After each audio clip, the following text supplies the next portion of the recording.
Native Americans and Pacific Islanders who are hunting and foraging are way different than fucking Tyson CEOs slaughtering chickens that were genetically manipulated to have super large boobs, okay? There's a huge difference there. Local to your area thing is a big deal too. Like my grow it yourself or get it local video that I did years ago. That's an important topic. Eating food in your area so you're not confusing your body's energies with, you know, avocados from Mexico and bananas from wherever the fuck. But yes, I do eat avocados from Mexico and bananas from wherever the fuck. I know. I would love to grow them myself one day though. I just want y'all to at least be aware of it.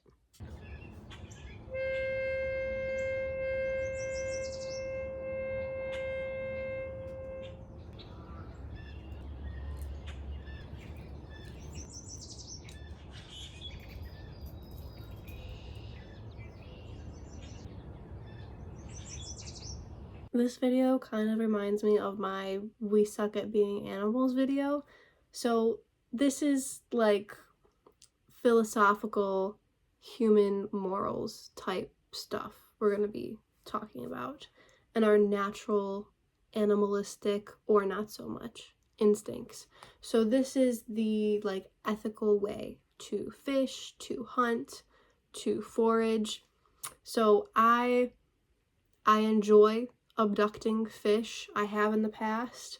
I probably will again in the future. I used to abduct bugs when I was younger. It kind of feels like how aliens abduct humans sometimes. Humans, like I used to catch roly-polies and dragonflies and fireflies and butterflies and moths, and ants and freaking bees. I had kept in jars for a couple days and then released before.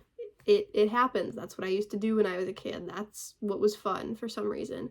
And a lot of people like to fish, and a lot of people, men specifically, like to catch fish and then like they'll just throw it back. It's just like a freaking hobby.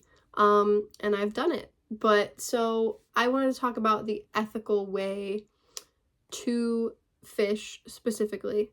And then we'll talk about hunting and foraging and whatnot next. But so the ethical way to fish would be, and this might sound silly to some of you, and that's okay. Take what resonates, leave what doesn't. Regardless, I'm planting a seed and I don't care. So the ethical way to fish would be to set the intention of like, hey, whatever fish is going to grab this worm or this hook or this whatever, you know, you are like aware of the fact, at least subconsciously or unconsciously, that like I'm going to catch you, and either set the intention that like it's gonna be this weird, you know, disruptive experience for them, life-changing moment, then you're gonna throw them back. Or if you are gonna catch a fish to eat it, set the intention that whatever fish you are about to catch right now is consenting to let it nurture your body and be food for you and your family and your village or whatever. That would be the ethical way to fish. You know, if you need to eat food and you're catching fish to eat, then set that intention that the soul of this fish is okay being food for me. You know, that's fine. Please don't catch fish and then leave it out in a bucket and forget about it and let it go bad and don't eat it. Like, you know what I mean? Catch it and eat it would be like the most ethical way to fish. Same thing goes for hunting. Set the intention that this animal, the soul of the animal you are about to hunt, you know, is letting you eat it for nutrients, for food, or is letting your family or whoever, you're gonna sell it and get money for it, and those people are gonna eat it. You know, just kind of set that intention beforehand.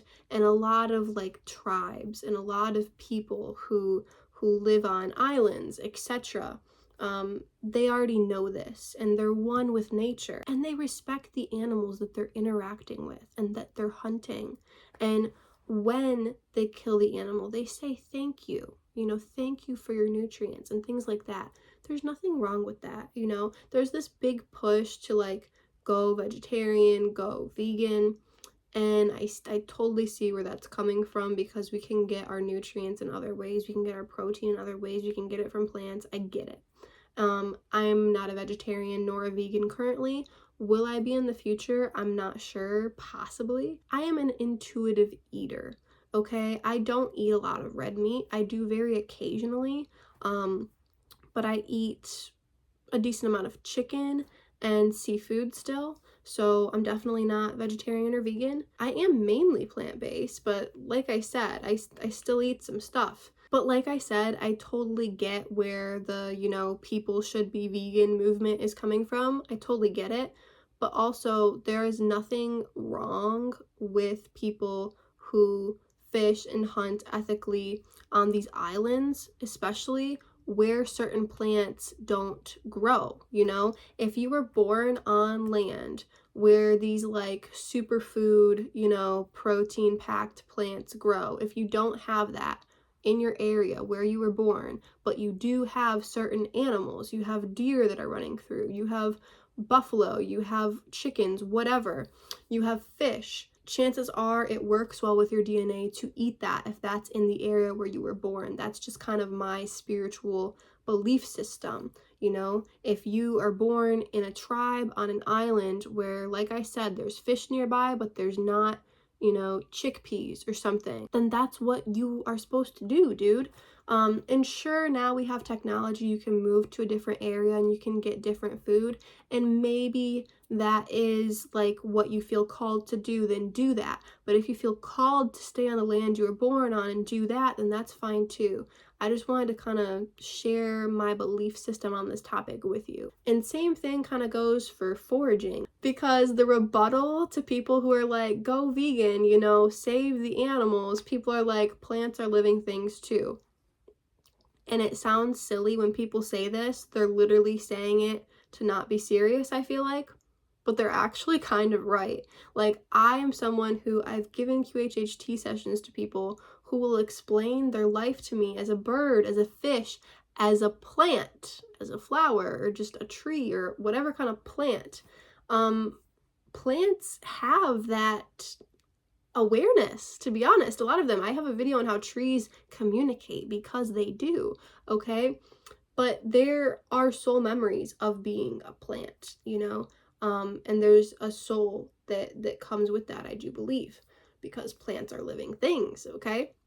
So just kind of setting the intention, asking the plant, are you ready for this? Is this okay? Can I cut this part of you off for nutrients? Usually the plant is going to say, yeah, but just kind of setting the intention. If there's a bunch of a certain kind of plant that you want to harvest some of, just kind of ask your intuition, ask the plants, just see which one you feel called to harvest. And that's a nice touch, to harvest that one first. And then next time you need that plant, then come back and ask again, what plant feels like the right one to harvest, okay? A little tidbit of advice to just kind of be more one with nature, be more aware of what you are foraging, hunting, whatever. I just think it's important to have good energy with what we are putting in our bodies. It is good for us to get our own food. If you think that going to the grocery store and getting some kind of fake, like, alternative meat that's like plant-based meat in the frozen section or something that's like all lab made is better than going out and asking which chicken is like their soul is okay with you using them as food, then I don't know, you might be mistaken. I don't know, just kind of my opinion, If we can grow all of the superfood plants we need and harvest them ourselves in our communities, that would probably be the best option.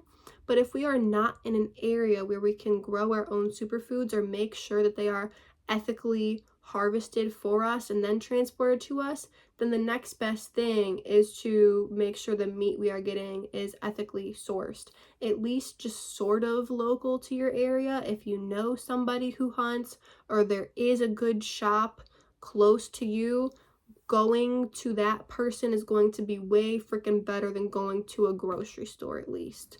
So those are just some thoughts from Sid about ethically fishing, hunting, foraging. Hope you guys enjoyed. Peace out.